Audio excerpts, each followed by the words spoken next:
In my last video, I discussed the benefits of going on a motorcycle trip alone. A few people commented with concerns or general anxiety they have about traveling solo. I could really relate to those people and felt like I should address those concerns. In a nutshell, anxiety has been a steady companion of mine for as long as I can remember. As a kid, I was wound so tight I probably could have turned coal into diamonds. Anxiety is something I still experience as an adult, so I will share how I deal with it in solo motorcycle travel.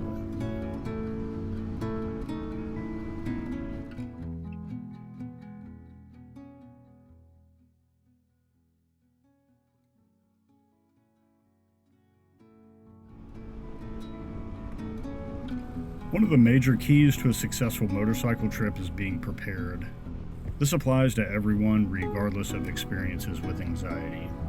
Because of that, I will not go into details about motorcycle maintenance, toolkits, plug kits, tire inflators, and other things such as that. There are plenty of videos and articles out there that cover standard preparations for a motorcycle trip. However, I will mention two things to help you feel prepared for emergencies on your trip. 1, be sure to pack a phone charger, and your phone of course. 2, if you're really concerned about being able to reach people in case of an emergency, look into purchasing a satellite communicator. These can be found for around $300 to $400 US depending on the brand and model, and they require a relatively inexpensive monthly fee. The monthly subscription for my Garmin InReach is about $15 US.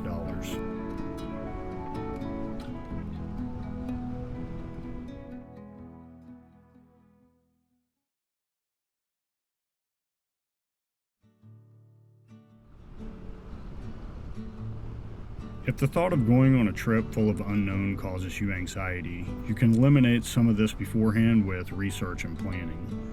There are some people that can set out on a trip with no plan at all and without a care in the world. As much as I would love to be that person, I'm not. It's just not me.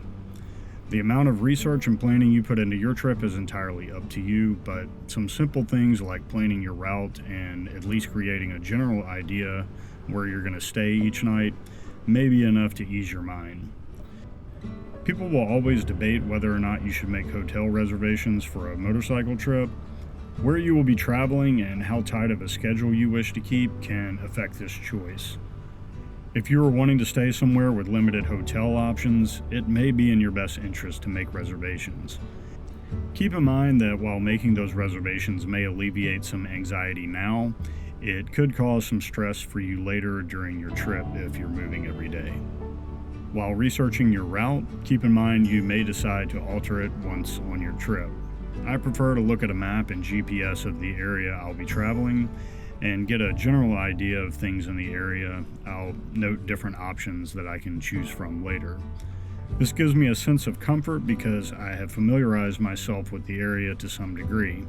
Yet I also have given myself flexibility to change plans later, while still feeling like I'm prepared for that change. I'm basically a shining example of spontaneity.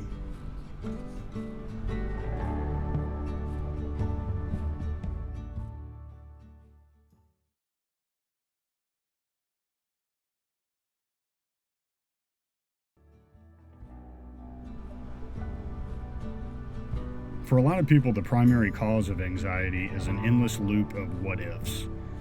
It's never a bad idea to consider what if this happens and what if that happens, but there is a point in which fixating on a steady stream of worst-case scenarios becomes an illogical hindrance to doing anything productive or enjoyable. I'm guilty of getting stuck in the rut of what-if scenarios. I have to remind myself that just because something is a possibility doesn't mean that it's going to happen. I remind myself how many times I've gone for a ride and none of these things have happened.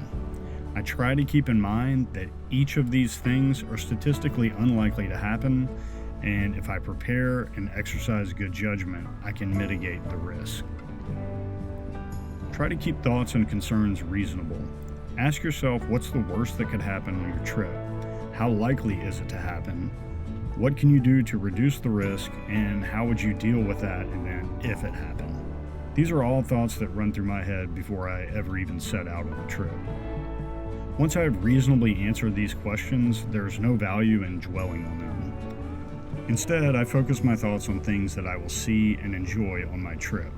I allow myself to imagine what the experience will be like, what scenery I will see, what foods I will eat, how fun the roads will be, and any other aspect of the trip that will bring me enjoyment. If I wait for an assurance of a flawless trip, then I will never set out on that trip. Sometimes I just have to remind myself of the phrase, "Don't borrow tomorrow's trouble."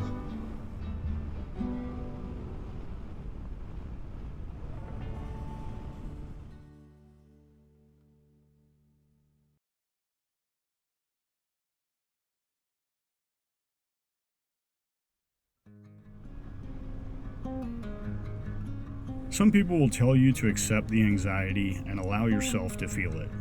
I think that can be helpful at times, but I also think it's helpful to be proactive in minimizing anxiety. With that in mind, I do things that I find comforting. After all, the entire point of the trip is to enjoy yourself. Oftentimes, a combination of small things can help me feel more relaxed and gives me something to focus on rather than allowing my mind to run through doomsday scenarios. I find music is great at affecting my mood. I have several playlists that I'll listen to while riding. Some are relaxing, some are upbeat, and everything in between. Sometimes I choose my playlist based on my current mood, and other times I pick a playlist to change my mood. If you're feeling anxious or down, don't play depressing tracks. Listen to something more upbeat. And depending on the road, you may want to avoid an up-tempo playlist because, at least for me, that can translate to being heavy on the throttle. You know yourself best, so pick what works for you. In addition to enjoying music, the two small details from my traveling experience that best set me at ease are simply enjoying the ride and the scenery around me. After all, that's the whole point of the trip. Maybe you have other things that help comfort you, like food, coffee, or some type of meditation and reflection exercise. Chances are you have small things you can do each day that help you relax and appreciate the moment. When you're alone, these seemingly small things can enhance your mood and give you a better appreciation of the overall experience.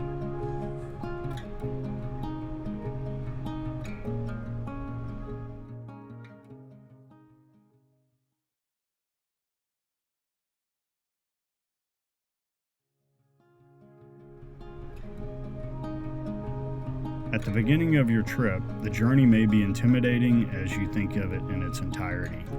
I find it's more comforting to focus on the moment and my immediate plans. Since I invested time in pre-trip planning, I already have a plan in place and alternatives if I change my mind or run short on time. Focusing on individual steps can feel less daunting than thinking of the trip as a whole. I feel this is pretty straightforward and doesn't really need a lot of explanation.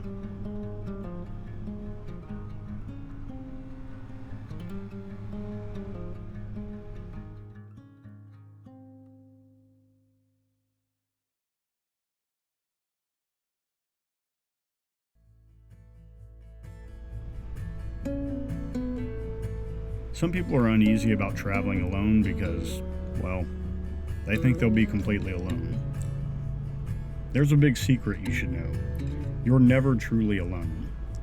Sure, you're traveling without a companion, but unless you're going to some of the most remote areas on Earth, you're going to encounter people along the way. In my experiences traveling alone, I've noticed that people seem to find a solo traveler more approachable than someone in a group. I've heard others note this same experience from their travels alone. This is especially the case when you're traveling on a motorcycle. You may be surprised by how many strangers approach you to engage in small talk, to discuss your bike, ask where you're from, inquire about where you're going, or simply say they wish they were riding. If you're riding near a popular motorcycle destination, you'll likely encounter people with a shared interest. These small interactions remind you that there's still a sense of community even when you're traveling alone.